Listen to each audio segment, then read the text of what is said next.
تاریخ اسلام میں غزوہ بدر کو بہت زیادہ اہمیت حاصل ہے۔ اس غزوے نے اسلامی تاریخ کا رخ موڑ کر رکھ دیا۔ یہ بات ہمیں اچھی طرح معلوم ہے کہ مکہ مکرمہ میں کافروں نے مسلمانوں کو کس قدر ستایا، ظلم کے پہاڑ توڑے گئے۔ ظلم کا کوئی ایسا طریقہ نہ تھا جو انہوں نے نہ آزمایا ہو۔ اسلام کی دعوت کو روکنے کے لیے انہوں نے ہر حربہ اور ہر ہتھ کنڈا استعمال کیا، یہاں تک کہ جو لوگ حبشہ کی طرف ہجرت کر گئے تھے انہیں بھی سفیر بھیج کر مکہ واپس لانے کی کوششیں کی گئیں تاکہ اپنے ظلم کا بازار جاری رکھ سکیں۔ ظلم کی چکی میں یوں تو سبھی مسلمانوں کو پیسا گیا تھا، لیکن خاص طور پر غریب اور مسکین تو گویا ان کے لیے نوالۂ تر تھے۔ ان کے گھر کی کھیتی تھے، جو سلوک چاہتے ان سے کر گزرتے۔ انہیں نہ کوئی پوچھنے والا تھا اور نہ کوئی روکنے ٹوکنے والا تھا۔ آخر کار مسلمانوں کو یثرب کی طرف ہجرت کا حکم ہوا۔ یثرب مدینہ منورہ کا پرانا نام ہے۔ ادھر مشرکین نے نبی اکرم صلی اللہ علیہ وآلہ وسلم کو نعوذ باللہ قتل کرنے کا پروگرام بنایا۔ ان کی تمام تر کوششوں اور رکاوٹوں کے باوجود مسلمان اور اللہ کے رسول یثرب پہنچنے میں کامیاب ہو گئے۔ اب وہاں اسلام کی دعوت بہت تیزی سے پھیلنے لگی۔ ان خبروں نے جلتی پر تیل کا کام کیا۔ کافروں کے تن بدن میں آگ لگ گئی۔ پریشانی اور حسد کے مارے ان کا برا حال تھا۔ اب وہ مسلمانوں کے خلاف سازشوں پر اتر آئے، جوڑ توڑ کرنے لگے۔ اس سلسلے میں انہوں نے سب سے پہلا قدم یہ اٹھایا کہ یثرب کے مشہور قبائل اوس اور خزرج کے لوگوں کو خطوط لکھے۔ یہ ایسے لوگ تھے جو ابھی مسلمان نہیں ہوئے تھے۔ ان میں عبداللہ بن ابی بھی شامل تھا۔ ان خطوط کے الفاظ اس قسم کے تھے: تم نے ہمارے شخص کو اپنے ہاں ٹھہرا لیا ہے، تمہارے لیے ضروری ہے کہ ان سے لڑو یا انہیں وہاں سے نکال دو، ورنہ ہم نے بھی قسم کھائی ہے کہ ہم سب مل کر حملہ کریں گے، تمہارے جوانوں کو قتل اور تمہاری عورتوں کو اپنے قبضے میں کر لیں گے۔ عبداللہ بن ابی اور اس کے ساتھیوں کو جب یہ خطوط ملے تو انہوں نے نبی اکرم صلی اللہ علیہ وآلہ وسلم سے جنگ کی ٹھان لی اور تیاریاں کرنے لگے۔ ایک سازش انہوں نے یہودیوں کے ذریعے کی، انہیں بھی اپنے ساتھ ملا لیا۔ پھر مسلمانوں کو پیغام بھیجا: تم مغرور نہ ہو جانا کہ مکہ سے صاف بچ کر نکل آئے ہو، ہم یثرب پہنچ کر تمہارا خاتمہ کر دیں گے۔ اس کے بعد یہ ہوا کہ سن 2 ہجری ربیع الاول کے مہینے میں قریش کا ایک سردار یثرب آیا تھی، لیکن گزر و اوقات بہت مشکل سے ہو رہی تھی۔ دوسری طرف اس قافلے کا ساز و سامان کافروں کی طاقت میں اضافے کا سبب بن سکتا تھا۔ اس سے جو تجارت کی جاتی اور دولت کمائی جاتی، اس سے کافروں کی طاقت میں اور زیادہ اضافہ ہوتا۔ ان حالات میں نبی کریم صلی اللہ علیہ وآلہ وسلم نے ان کی قوت کو کمزور کرنے کا فیصلہ فرمایا۔ مسلمان اس وقت مکہ والوں سے حالت جنگ میں تھے۔ یہ ایک بہترین فیصلہ تھا۔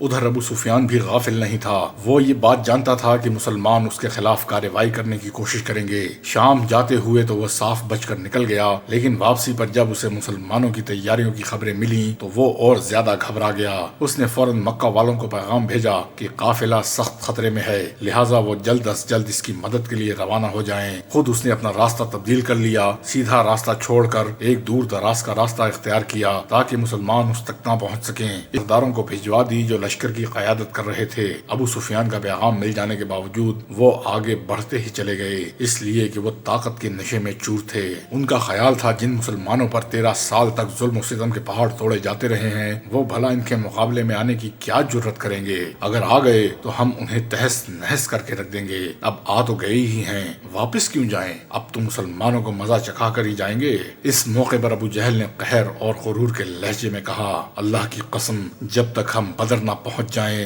واپس نہیں جائیں گے۔ وہاں 3 دن قیام کریں گے، خوب اونٹ ذبح کریں گے، عورتیں ہمارے لیے گانے گائیں گی، ہم اپنی طاقت کا خوب مظاہرہ کریں گے۔ اس طرح پورے علاقے پر ہماری دھاک بیٹھ جائے گی اور مسلمان پھر کبھی ہمارے مقابلے پر آنے کی جرت نہیں کریں گے۔ اخنس بن شریق جو بنو زہرہ کا حلیف تھا، ابو جہل کی اس رائے سے اختلاف کیا۔ اس نے کہا: اب جب کہ ابو سفیان اپنے قافلے سمیت مکہ پہنچ گیا ہے تو ہم کیوں آگے جائیں، کیوں مسلمانوں سے جنگ کریں؟ اس کی اب کیا ضرورت ہے، لہٰذا ہم تو واپس جاتے ہیں۔ اس طرح بنو زہرہ کے 300 آدمی تو واپس لوٹ آئے۔ بنو ہاشم نے بھی واپس ہو جانا چاہا، مگر ابو جہل نے انہیں سختی سے روک دیا۔ اس طرح کافروں کے لشکر کی کل تعداد 1000 رہ گئی۔ انہوں نے بدر کے میدان میں پہنچ کر پڑاؤ ڈالا۔ اللہ کے رسول صلی اللہ علیہ وآلہ وسلم کو قریش کے نکلنے کا علم ہوا تو آپ نے صحابہ کرام سے مشورہ کیا۔ سب سے پہلے سیدنا ابو بکر صدیق اٹھے اور کفار سے جنگ کے حق میں ایک پرجوش تقریر کی۔ اس کے کے بعد سیدنا عمر نے بھی ان کی تائید میں زبردست تقریر کی۔ پھر سیدنا مقداد بن عمرو اٹھے، انہوں نے عجیب الفاظ میں تقریر فرمائی، ان کے الفاظ تاریخ کے اوراق پر ہمیشہ کے لیے رقم ہو گئے ہیں۔ انہوں نے فرمایا تھا، اللہ کے رسول صلی اللہ علیہ وآلہ وسلم، ہم اس طرح نہیں کہیں گے جس طرح موسیٰ علیہ السلام کی قوم نے کہا تھا، تم اور تمہارا رب جاؤ اور لڑو، ہم تو یہاں بیٹھے ہیں، بلکہ ہم تو آپ کے آگے پیچھے دائیں اور بائیں لڑیں گے۔ سیدنا مقداد کے الفاظ کو سن کر نبی کریم صلی اللہ علیہ وآلہ وسلم کے چہرہ مبارک پر خوشی کے آثار نمودار ہوئے۔ آپ نے مزید مشورہ چاہا تو سیدنا سعد بن معاذ کھڑے ہوئے اور عرض کی، اے اللہ کے رسول صلی اللہ علیہ وآلہ وسلم، اب شاید آپ انصار کا خیال جاننا چاہتے ہیں۔ ان کی بات کے جواب میں رسول اکرم صلی اللہ علیہ وآلہ وسلم نے فرمایا، ہاں یہی بات ہے۔ انہوں نے کہا، اس ذات کی قسم جس نے آپ کو حق اور سچ کے ساتھ مبعوث فرمایا ہے، اگر آپ ہمیں ساتھ لے کر سمندر میں کودنا چاہیں تو ہم اس میں کود پڑیں گے، ہمارا ایک آدمی پیچھے نہیں ہٹے گا، ہمیں قطعاً کوئی ہچکچاہٹ نہیں۔ آپ دشمن سے ٹکرا جائیں، ہم جنگ میں ثابت قدمی دکھانے والے اور لڑائی کے ماہر ہیں۔ اللہ کے رسول صلی اللہ علیہ وآلہ وسلم ان کی باتیں سن کر بہت خوش ہوئے اور فرمایا، چلو اور خوشی خوشی چلو، اللہ نے مجھ سے دو گروہوں میں سے ایک کا وعدہ فرمایا ہے، یعنی مسلمانوں کے گروہ کو کامیابی عطا ہوگی، اور اللہ کی قسم میں تو اس وقت بھی کفار کی قتل گاہیں دیکھ رہا ہوں، میں دیکھ رہا ہوں کون کہاں قتل ہوگا۔ ایک اچھا سپہ سالار دشمن کے بارے میں معلومات جمع کرتا ہے، وہ جاننے کی کوشش کرتا ہے کہ دشمن کی فوج کی تعداد کیا ہے، ان کے پاس کتنا اسلحہ ہے، ان کے وسائل کیا ہیں، ان میں جنگی مہارت کتنی ہے، غرض ہر لحاظ سے دشمن کے بارے میں معلومات حاصل کرتا ہے۔ نبی اکرم صلی اللہ علیہ وآلہ وسلم سے بڑھ کر کون سپہ سالار ہو سکتا ہے؟ چنانچہ آپ نے سیدنا علی، سیدنا سعد بن ابی وقاص اور سیدنا زبیر بن عوام رضی اللہ تعالی عنہما کو دشمن کی جاسوسی کے لیے بھیجا۔ ان حضرات نے دشمن کے دو آدمیوں کو پانی بھرتے دیکھا تو انہیں گرفتار کر کے اسلامی لشکر میں لے آئے۔ ان سے معلومات حاصل کرنے کی کوشش کی گئی تو وہ بولے، ہم تو پانی پلانے پر مامور ہیں، ہمیں ان باتوں کا کیا علم؟ ان دونوں کو رسول اکرم صلی اللہ علیہ وآلہ وسلم کے سامنے حاضر کیا گیا۔ آپ نے ان سے قریش کے بارے میں پوچھا تو کہنے لگے، یہ ٹیلا جو وادی کے آخری دہانے پر دکھائی دے رہا ہے، قریش اسی کے پیچھے ہیں۔ نبی اکرم صلی اللہ علیہ وآلہ وسلم نے فرمایا، وہ کتنے ہیں؟ انہوں نے جواب دیا کہ بہت زیادہ۔ رسول اکرم صلی اللہ علیہ وآلہ وسلم نے فرمایا، تعداد بتاؤ وہ کتنے ہیں؟ کہنے لگے، ہمیں نہیں معلوم۔ آپ صلی اللہ علیہ وآلہ وسلم نے ان سے پوچھا، اچھا یہ بتاؤ روزانہ کتنے اونٹ ذبح کرتے ہو؟ انہوں نے بتایا، کبھی 9 کبھی 10۔ آپ صلی اللہ علیہ وآلہ وسلم نے فرمایا، اور نضر بن حارث، ان کے علاوہ دوسرے سرداروں کے نام بھی بتائے۔ یہ نام سن کر رسول اکرم صلی اللہ علیہ وآلہ وسلم نے فرمایا، مکہ نے اپنے جگر گوشوں کو تمہارے پاس لا ڈالا ہے۔ مسلمانوں نے میدان جنگ کے شمال مشرق میں اللہ کے رسول صلی اللہ علیہ وآلہ وسلم کے لیے ایک اونچے ٹیلے پر چھپر بنا دیا۔ اس جگہ سے پورا میدان جنگ صاف نظر آتا تھا۔ اس چھپر کی حفاظت کے لیے سیدنا سعد بن معاذ کی قیادت میں نوجوانوں کا ایک دستہ مقرر ہوا۔ آپ صلی اللہ علیہ وآلہ وسلم میدان جنگ میں تشریف لے گئے۔ ان لمحات میں آپ صلی اللہ علیہ وآلہ وسلم ہوگا، یہ جگہ کل فلاں کافر کی قتل گاہ ثابت ہوگی اور اس جگہ فلاں کی لا برابر ہو جاؤ۔ سواد بولے، اللہ کے رسول صلی اللہ علیہ وآلہ وسلم، آپ نے مجھے تکلیف دی، بدلہ دیں۔ یہ سننا تھا کہ آپ صلی اللہ علیہ وآلہ وسلم نے اپنا کرتا مبارک اٹھا دیا اور جسم مبارک آگے کر دیا۔ یہ دیکھ کر صحابہ رضی اللہ تعالیٰ عنہ پریشان ہو گئے کہ یہ سواد کیا کر رہے ہیں اور اللہ کے رسول صلی اللہ علیہ وآلہ وسلم سے بدلہ لے رہے ہیں۔ ادھر رحمت عالم کا انصاف دیکھیے کہ مطالبہ سنتے ہی فوراً خود کو بدلے کے لیے پیش کر دیا کرنے والے تھے، اور دوسری طرف بتوں کے پجاری تھے، غیر اللہ سے مدد مانگنے والے تھے۔ ایک طرف اہل ایمان تھے، دوسری طرف ایمان کی دولت سے محروم لوگ تھے۔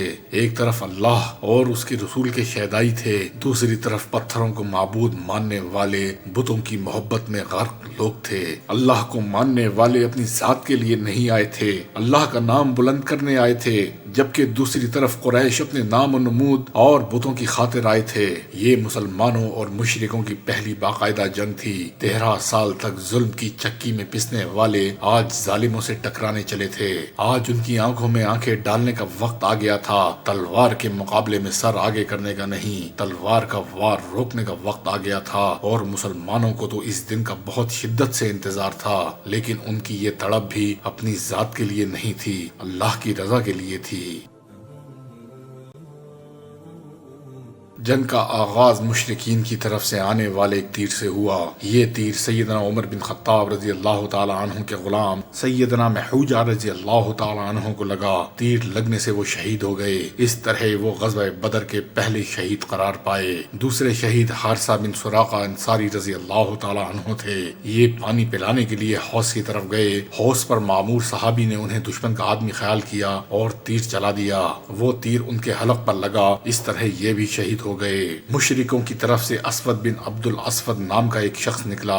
وہ بلند آواز میں للکارا، میں مسلمانوں کے حوض سے پانی پیوں گا اور حوض کو مسلمانوں کے سامنے برباد کر دوں گا۔ اس کی بات سن کر سیدنا حمزہ رضی اللہ تعالی عنہ آگے بڑھے، اسے للکارا، مقابلے کے لیے اس کے مقابل آئے۔ اس سے پہلے کہ وہ وار کرتا، سیدنا حمزہ رضی اللہ تعالی عنہ کے ایک ہی وار سے اس کا کام تمام ہو گیا اور وہ جہنم رسید ہوا۔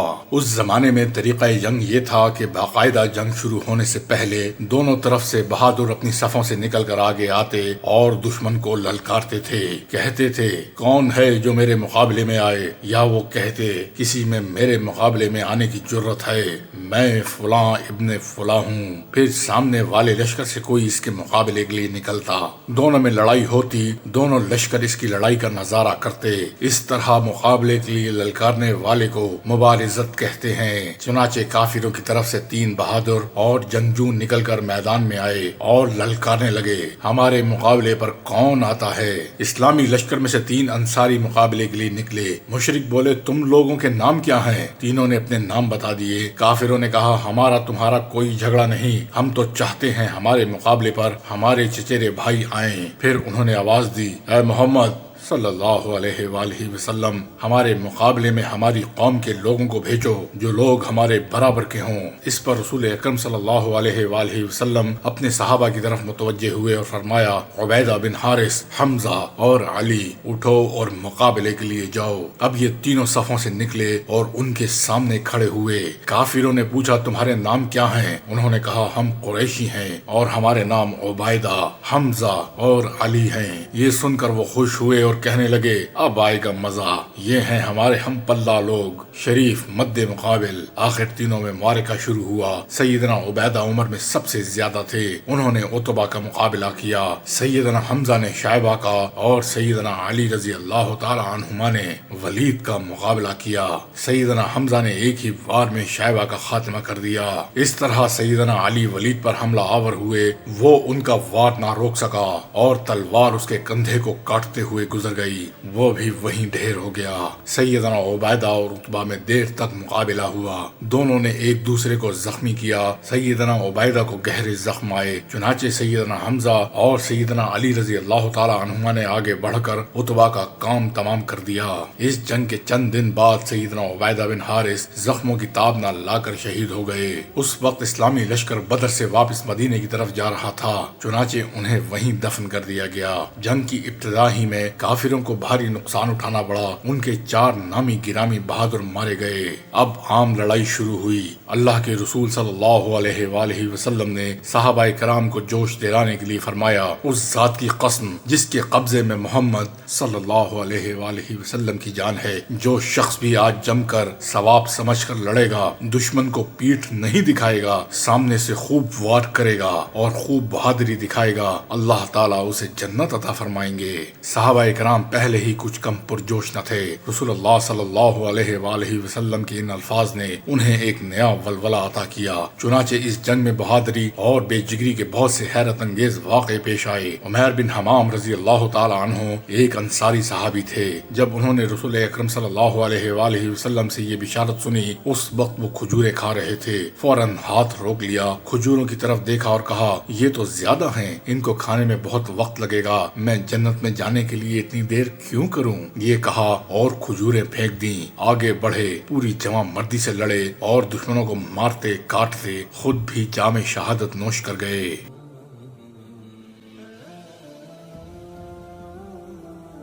جنگ کے آغاز میں رسول اکرم صلی اللہ علیہ وآلہ وسلم نے ایک مٹھی ریت اور کنکریوں کی اٹھائی اور اس کو دشمن کی طرف پھینکتے ہوئے فرمایا، شاہت الوجوہ، یعنی چہرے بگڑ جائیں۔ ریت اور کنکریوں کی اس مٹھی کا کچھ نہ کچھ حصہ ہر مشرک کی آنکھوں میں یا منہ میں ضرور گرا۔ سورہ انفال کی آیت نمبر 17 میں اللہ تعالیٰ اسی واقعے کا تذکرہ فرماتے ہیں، جب آپ نے وہ مٹھی پھینکی تو دراصل وہ آپ نے نہیں پھینکی تھی بلکہ اللہ نے پھینکی تھی۔ مشہور انصاری صحابیہ افرا بنت عبید رضی اللہ تعالی عنہا کے بیٹے عوف بن حارث رضی اللہ تعالی عنہ نے دریافت کیا، اے اللہ کے رسول صلی اللہ علیہ وآلہ وسلم، اللہ رب العزت کس بات سے خوش ہو کر مسکراتے ہیں؟ جواب میں آپ صلی اللہ علیہ وآلہ وسلم نے فرمایا، اس بات سے کہ بندہ بغیر حفاظتی ہتھیار پہنے اپنا ہاتھ دشمن کے خون میں ڈبو دے۔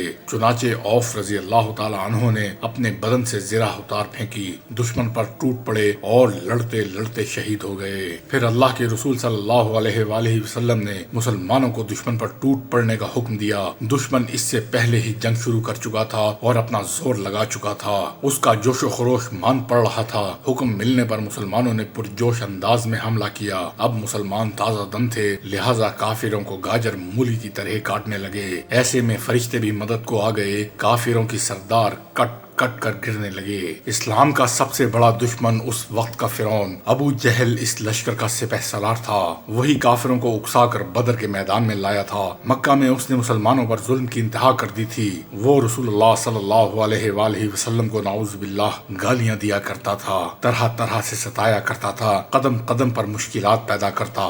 آج وہی ابو جہل کافروں کا سپہ سالار تھا اور انہیں لڑا رہا تھا۔ ادھر دو انصاری نوجوان ابو جہل کی تلاش میں تھے۔ ان کی دلی خواہش تھی کہ کسی طرح ابو جہل کو قتل کر دیں اور اسے جہنم رسید کریں۔ سیدنا عبد الرحمن بن عوف رضی اللہ تعالی عنہ فرماتے ہیں، میدان جنگ میں اچانک دو نوجوان میرے دائیں بائیں آ کھڑے ہوئے۔ ان میں سے ایک نے پوچھا، چچا جان، ابو جہل کہاں ہے؟ میں نے کہا، بھتیجے تم اس کے بارے میں کیوں پوچھ رہے ہو؟ ہم نے سنا ہے کہ وہ اللہ کے رسول کو گالیاں دیتا ہے، لہٰذا میں نے عہد کیا ہے کہ اسے قتل کروں گا یا خود شہید ہو جاؤں گا۔ اتنے میں دوسرے نوجوان نے بھی مجھ سے یہی سوال کیا، ابو جہل کہاں ہے؟ سیدنا عبد الرحمن بن عوف فرماتے ہیں، میں نے اشارے سے انہیں بتایا، وہ رہا ابو جہل۔ اب دونوں اپنی تلواریں لیے ابو جہل کی طرف لپکے۔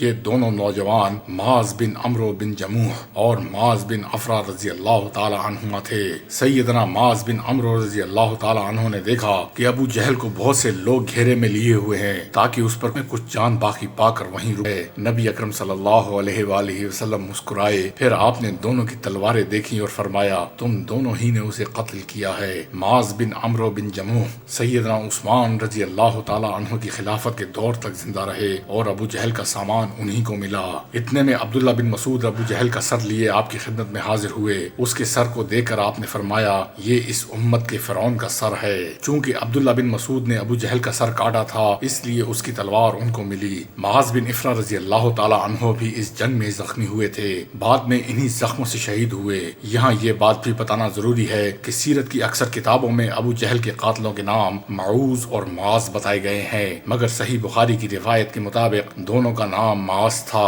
ایک کا نام معاذ بن عمرو بن جموح اور دوسرے معاذ بن حارث، جن کی والدہ کا نام افرا تھا اور معاذ بن افرا کے نام سے مشہور ہیں۔ یہ دونوں انصاری صحابہ تھے۔ اوکاشا عرب کے بہترین شہ سواروں میں سے تھے۔ بدر میں اللہ تعالیٰ نے مسلمانوں کی مدد فرمائی، انہیں فتح نصیب ہوئی۔ اس دن کو یوم فرقان کہا گیا ہے۔ یہ جنگ حق و باطل کی پہلی جنگ تھی، ان کے درمیان فرق کرنے والی جنگ۔ اس جنگ نے قریش کا غرور خاک میں ملا دیا۔ ان کے 70 بڑے بڑے سردار جری اور بہادر مارے گئے، تقریباً اتنے ہی گرفتار ہوئے۔ مسلمانوں میں سے بھی 14 شہید ہوئے۔ مال غنیمت کافی مقدار میں ہاتھ آیا۔ شہداء کو میدان بدر میں بہت احترام سے دفن کیا گیا، جبکہ کافروں کی لاشوں کو ایک کنویں میں پھینک دیا گیا۔ اس موقع پر آپ صلی اللہ علیہ وآلہ وسلم نے لاشوں کو مخاطب کر کے فرمایا، اے گڑھے والو، تمہارے پروردگار نے جو کچھ تم سے وعدہ کیا تھا، کیا تم نے اسے سچا پایا؟ مجھ سے تو میرے پروردگار نے جو کچھ وعدہ فرمایا تھا، بلا شبہ میں نے اسے سچا پایا۔ پھر ان کی لاشوں پر مٹی ڈال دی گئی۔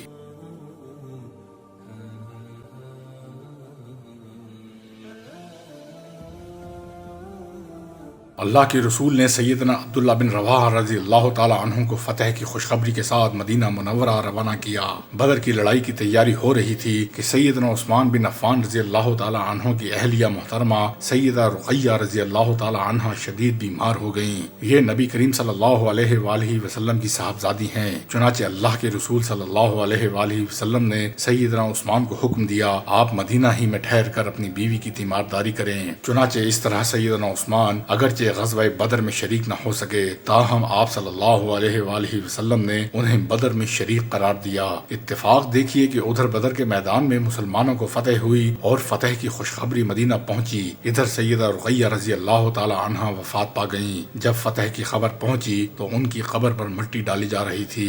سیدنا اسامہ بن زید رضی اللہ تعالی عنہ فرماتے ہیں کہ میرے والد نے مصلی پر کھڑے ہو کر مسلمانوں کو یہ خبر سنائی، لوگوں تمہیں خوشخبری ہو، عتبہ بن ربیعہ، شعیبہ بن ربیعہ، ابو جہل، زمعہ بن اسود، ابو البختری اور امیہ بن خلف وغیرہ قتل ہو چکے ہیں۔ سیدنا اسامہ بن زید فرماتے ہیں اپنے والد کی زبانی یہ خبر سن کر مجھے اپنے کانوں پر یقین نہ آیا۔ میں نے حیران ہو کر پوچھا ابا جان کیا واقعی اتنے بڑے سردار قتل ہو گئے؟ انہوں نے جواب دیا ہاں میرے بیٹے، یہ سارے سردار قتل ہو چکے ہیں۔ اللہ کے رسول نے بدر میں 3 دن قیام فرمایا اور مدینہ منورہ پہنچنے سے پہلے شرکائے بدر میں مال غنیمت تقسیم فرمایا۔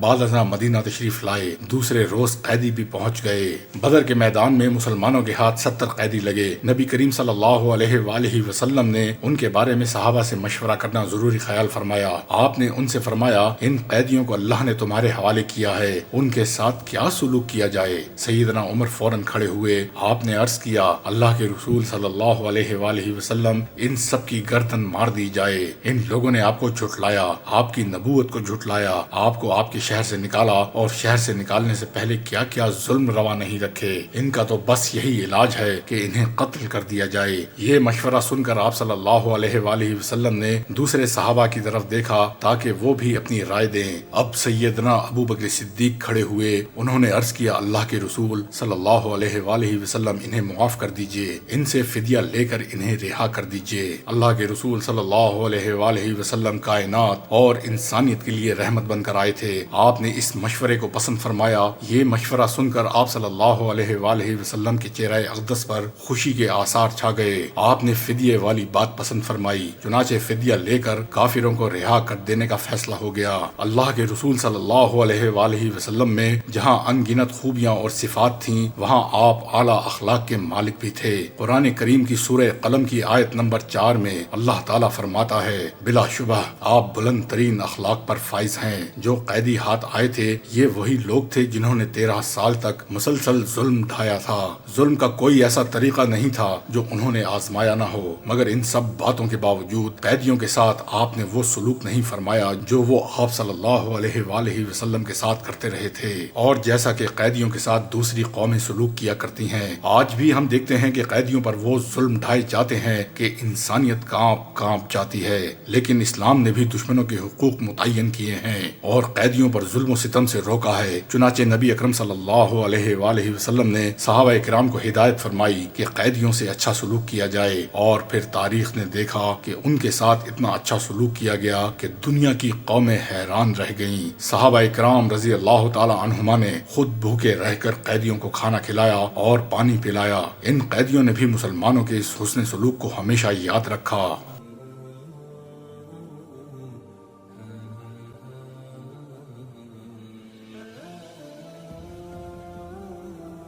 جن صحابہ کرام رضی اللہ تعالی عنہما نے اس غزوے میں شرکت کی، اسلام میں ان کا مقام اور مرتبہ بہت بڑا ہے۔ چنانچہ رسول اکرم صلی اللہ علیہ وآلہ وسلم نے فرمایا جن لوگوں نے غزوہ بدر میں شرکت کی ہے وہ جہنم میں نہیں جائیں گے، تو گویا انہیں جنت کی خوشخبری سنا دی گئی۔ ایک حدیث کے الفاظ یوں ہیں، اللہ تعالیٰ نے اہل بدر کے اعمال پر مطلع ہو کر فرمایا اب تم جو بھی عمل کرو تمہارے لیے جنت واجب ہے، میں نے تمہیں بخش دیا۔ اس سے غزوہ بدر میں شریک ہونے والے صحابہ اکرام رضی اللہ تعالی عنہما کے بارے میں اندازہ لگایا جا سکتا ہے کہ ان کا مرتبہ کیا ہے، اللہ کے نزدیک غازیوں اور شہداء کا کیا مقام ہے۔ وَقُلْ جَاءَ الْحَقُّ وزہق الباطل ان الباطل کان زہوقا، اور حق آ گیا اور باطل چلا گیا اور باطل ہمیشہ جانے کے لیے ہی ہے۔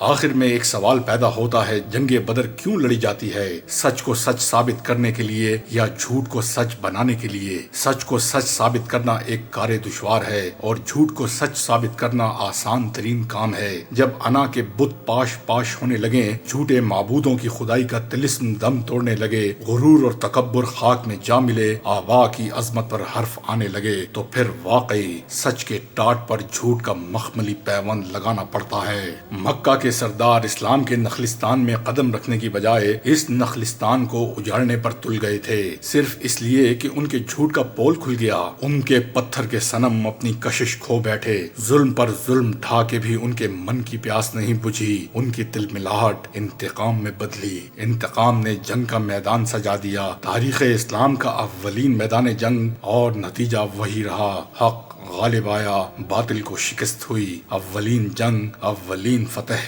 اسلام کے قدم مضبوط تر ہو گئے۔ غزوہ بدر، تاریخ اسلام کے اولین معرکے کی شاندار کہانی۔